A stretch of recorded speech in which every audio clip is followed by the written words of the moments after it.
everyone! Welcome back sa aming kusina. So for today's video ay ito yung aking part 2. Sa mga nanonood ng first video ko, yung first part is yung nagluto. Ay, sorry. Excuse me, nagligay ako. Kasi nga katapos lang namin mag-dinner. And then gumawa ako ng voice over.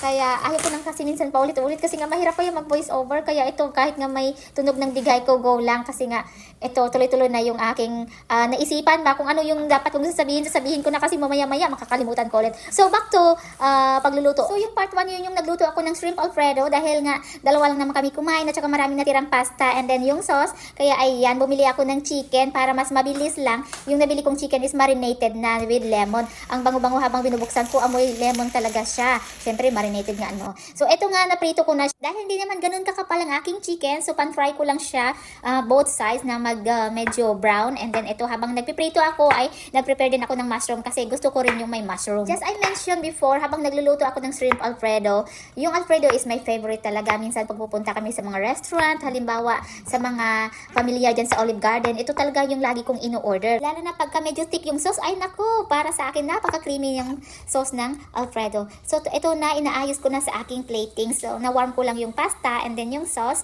and then ipapatong ko lang yung naprito nating chicken and then yung na-stir fry na mushroom. Ganun ang kadali mag-prepare ng alfredo, chicken or shrimp. Parang parehas din ng spaghetti. Yung sauce niya, minsan kung gusto nyo ihalo yung sauce, ako kasi yung technique ko, hindi ko hinahalo yan kasi nga pag once nahalo mo, nagiging thick or na-absorb ng pasta yung sauce, madali siya matuyo. Kaya saka na ako maglalagay ng sauce if in case nakakain na. Mga kalutong bahay, sa mga nanonood ng aking video hanggang simula hanggang matapos, thank you so much for watching. And then kung nakapag-like ka, naku, another thank you again. And then kung nakapag-comment ka, ay naku, another thank you times 2. And then kung nakapag-share ka, ay naku, talagang tuwang-tuwa ako niyan.